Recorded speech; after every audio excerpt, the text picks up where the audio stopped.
کل جو فیصلہ آیا ہے رؤف حسن صاحب, حامد خان صاحب سے ہماری بات ہوئی کل کے پروگرام میں, انہوں نے کہا ہم یہی ایکسپیکٹ کر رہے تھے. آپ بھی یہی ایکسپیکٹ کر رہے تھے؟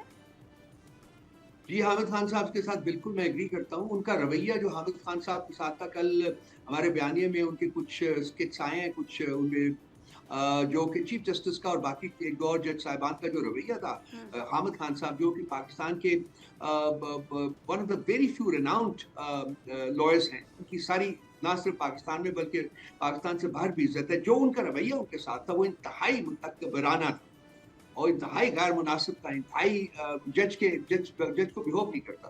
بالکل صحیح کہا جی, حامد خان صاحب نے, ہم اسی کی امید لگائے بیٹھے ہوئے تھے, یہی ایکسپیکٹ کر رہے تھے, یہی ملا.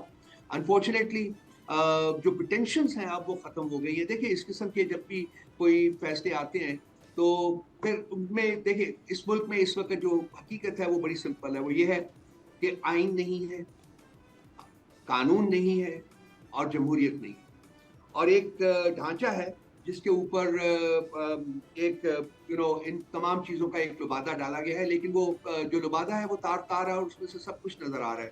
اب یہ جو سسٹم بنا ہے اس وقت, اس کو خواجہ آصف صاحب کی زبان میں اس کو ہائبرڈ سسٹم کہتے ہیں, اور وہ کہتے ہیں کہ یہ بہت اچھا ہے کیونکہ اس سے تمام سٹیک ہولڈرز خوش ہیں.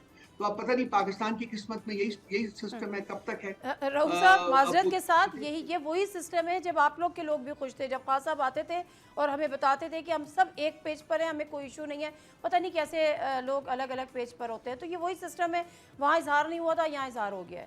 نہیں نادیہ, نہیں, آئی مسٹ کریکٹ اٹ. اس وقت آئین تھا, قانون تھا, جمہوریت تھی. آج نہ آئین ہے, نہ قانون ہے, نہ جمہوریت ہے. یہ فرق ہے. سبسکرائب کریں اور بیل دبائیں تاکہ کوئی خبر رہ نہ جائے.